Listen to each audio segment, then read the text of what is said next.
Bharatiya Janata party cadre base party છે અને તેમાં સંગઠન સર્વોપરી છે.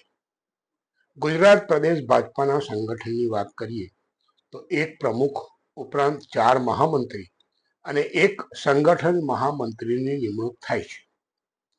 12 વર્ષ સુધી ભીખુભાઈ દલસાણિયા ભારતીય જનતા પાર્ટી ગુજરાત પ્રદેશના સંગઠન મહામંત્રી રહ્યા હતા. હવે આ જવાબદારી રત્નાકર દેશપાંડે ઉર્ફે રત્નાકરજીને સોંપવામાં આવી છે. થોડોક સમય પહેલા ભારતીય જનતા પાર્ટીએ તેના તમામ જિલ્લા પ્રમુખોની જાહેરાત કરી પછી રત્નાકરજીએ ઝોન વાઇઝ આ જિલ્લા પ્રમુખો સાથે મીટિંગ કરી હોવાની માહિતી મળી છે. સુરત ખાતે દક્ષિણ ગુજરાત ઝોનની મીટિંગ કરવામાં આવી હતી.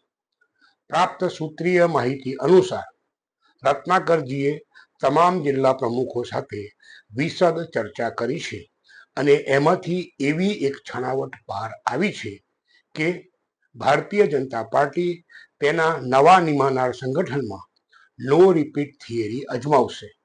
આ બિનસત્તાવાર માહિતી છે.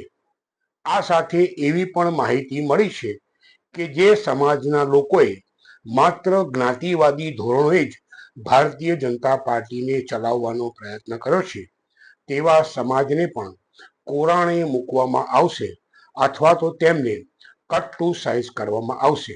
આ વાત ભરૂચ જિલ્લા ભારતીય જનતા પાર્ટીના સંગઠનમાં પણ લાગુ પડશે કે કેમ એ યક્ષ પ્રશ્ન છે, પરંતુ હાલ જોતા એમ લાગે છે કે જિલ્લા સંગઠનોમાં નો રિપીટ થિયરી અપનાવાશે.